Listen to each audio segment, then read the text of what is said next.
Before the white man came across the sea from Spain, the Aztec Indians used to dwell in Tenochtitlan.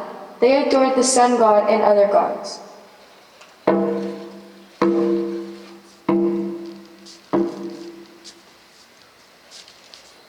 My brothers, do not offer sacrifices to the sun god.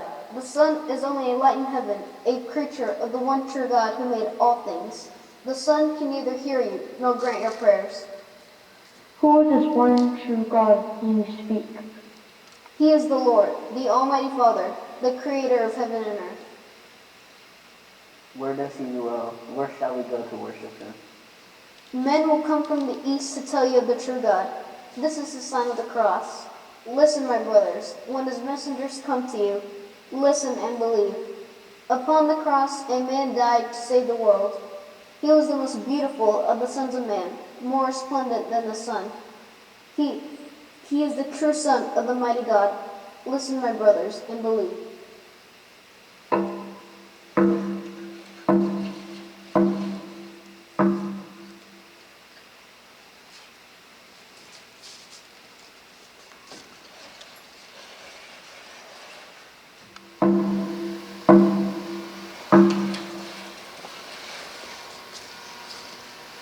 I am Montezuma, Emperor of the Aztecs. My father ruled the land of Tenochtitlan. For centuries before I was born, my empire was a great one, my people brave and warlike. For many years, the words of Quetzalcoatl rang in our ears. We waited for the promise. When many human men from Spain, they were stronger than the Aztecs, and so they conquered them. Vainly did Montezuma plead for peace with the Spaniards and with his own people. He who was emperor became a hostage. And so the glory of the Aztecs passed, and Montezuma died, slain by his own people. But the men from Spain brought with them the sign of the one true God.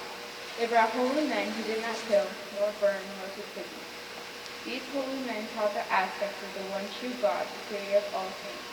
They set up in this land the holy symbol that was to give life to people who were dead.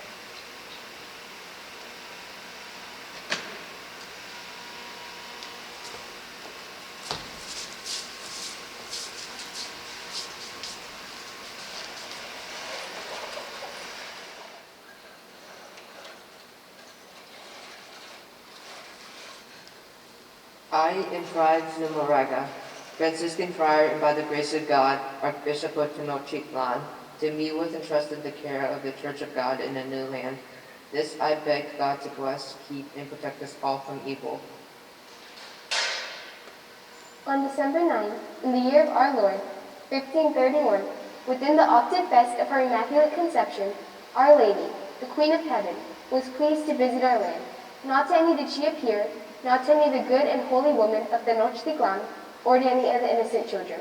Our Lady chooses who she wishes for her messengers.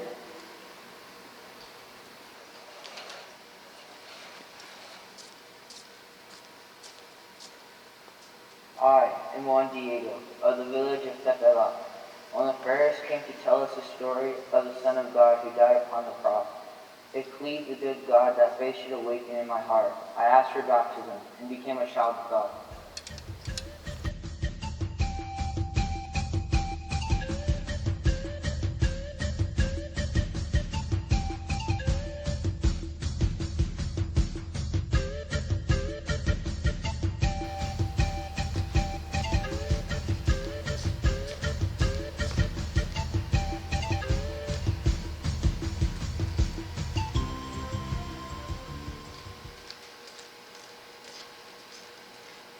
Every morning before daybreak, Juan Diego went to the church for Mass.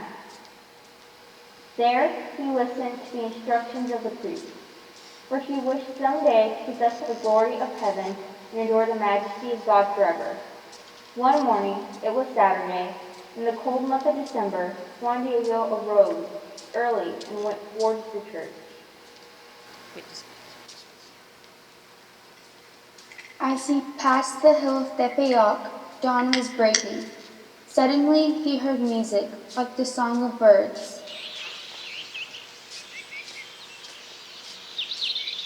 He looked around him, but the birds were not there in the winter morning. Yet the song echoed all around him. Then, as suddenly as the song began, it ceased, and there was a great silence, and he heard his name called. Juanito, Juanito. The voice was clear and beautiful, and seemed to come from the hill. So he went up to see who was calling him. There he saw the lady.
Her garments were shining like the sun, and her mantle was filled with stars.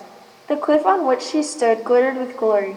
The mesquite, prickly pear trees and all of the other plants shone like jewels. Their leaves were like emeralds and turquoise, and their branches and thorns glistened like gold. Juanito, my son, where are you going? My lady, I am going to church, where the priest is waiting to teach us the holy mysteries. My son, I am Holy Mary, Virgin Mother of the true God for whom we live, the Creator of the world. I desire that a church be built for me here.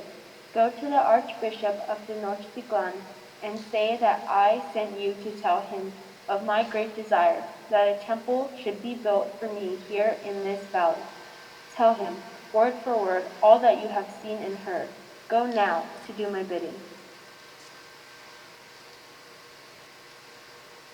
I go to do your bidding. As your humble servant, I take leave of you. And so, Juan Diego came to the city of Tenochtitlan with his message from the Queen of Heaven. But many good souls came to the bishop with similar messages. A bishop must be wise and not too careless. He must have proof of visions and messages.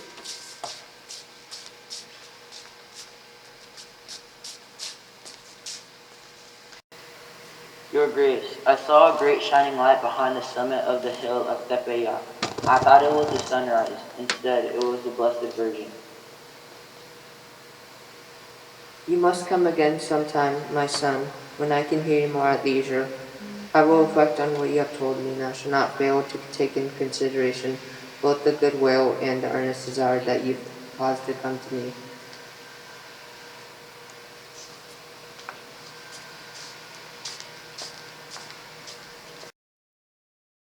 My Lady, I went where you sent me and obeyed your orders, but the Archbishop would not listen. I beg you, send someone of importance so that he will believe. My Lady, I have caused you so much disappointment. My son, you must understand that I have many messengers to send, but it is you who must take my message to the Archbishop. Tomorrow, you must go again, give orders in my name that the temple be built, and tell the Archbishop that I, in person, Holy Mary, ever Virgin, Mother of God, am the one who sends you.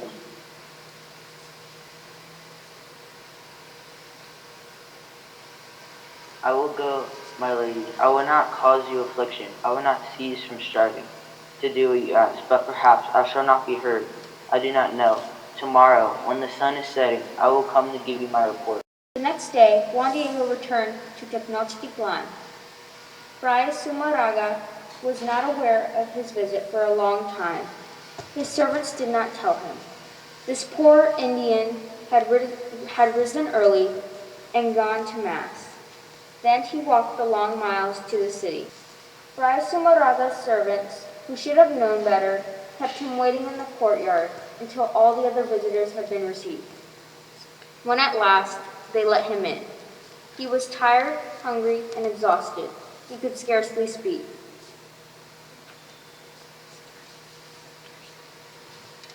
Your Grace, the Blessed Virgin Mary, she wishes a temple to be built.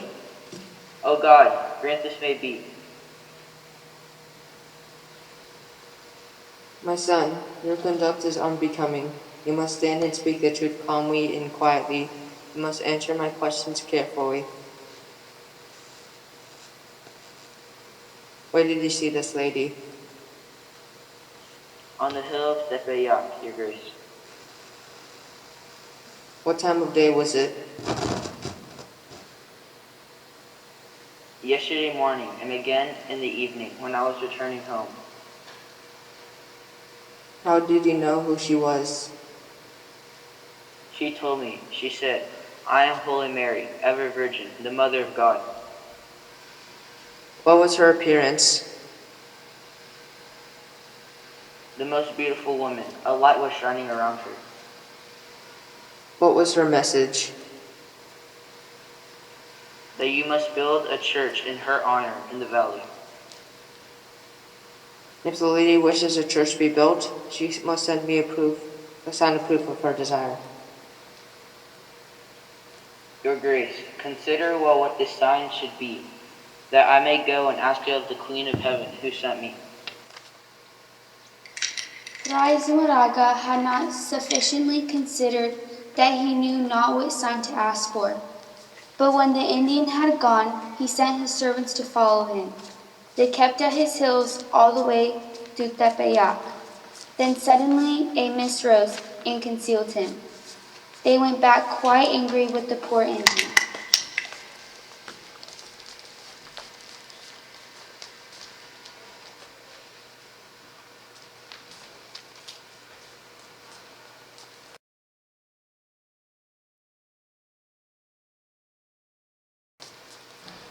Oh, my lady, again I have failed you. Now, Archbishop, ask for a sign from heaven. Very well, my son. Return here tomorrow, and I will give you the sign. Then the Archbishop will believe you. Go now. I will wait for you tomorrow evening. But in the morning, Juan Diego did not go to meet the lady. That night, his uncle became very ill. He seemed near death, and he not dared leave him. All the next day and the following night he suffered. Then he begged him to go for the priest, that he might confess his sins and die in peace. And so at the first sight of dawn, he left him to go for a priest. He feared that if he went by the hill of Bayat, the lady would detain him, so he went by another road to avoid her.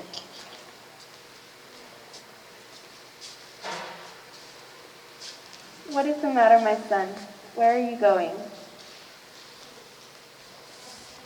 Oh, my lady, again I have caused you grief, your poor servant. My uncle is very ill.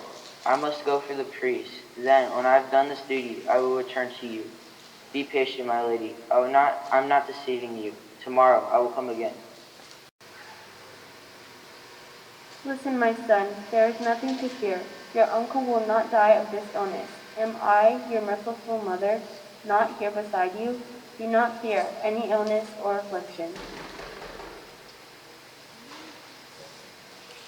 Oh, my lady, I will not grieve any further. Give me the sign for the Archbishop, and I will go to him immediately.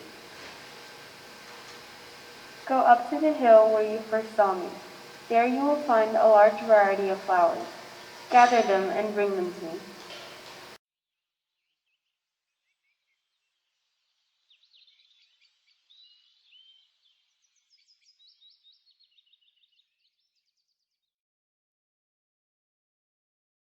My son, these roses are the sign you must take to the Archbishop.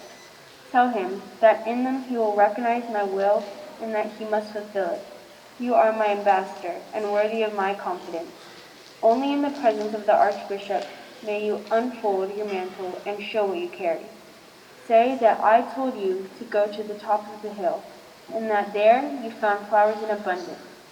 Tell him all you have seen and heard, that my church may be built. And so the Indian returned to Tenochtitlan bearing in his stomach the flowers that had bloomed at Tepeyac in the cold winter. Again he waited in the courtyard for a long time, and at last the servants permitted him to enter. Your Grace, I have brought you the sign that you require, and now the lady asks that you understand and believe. For when I told her that you required a sign, she complied and sent me to the top of the hill, where I had previously seen her, to gather flowers. And although I well knew no flowers grew there, nevertheless I obeyed her. When I arrived at the top of the hill, I found exquisite flowers. She arranged them and replaced them in my stigma. Behold, and receive them. And this is the story of Our Lady of Guadalupe. For there on the fabric of the Bimba was the picture of the Lady, Queen of Heaven.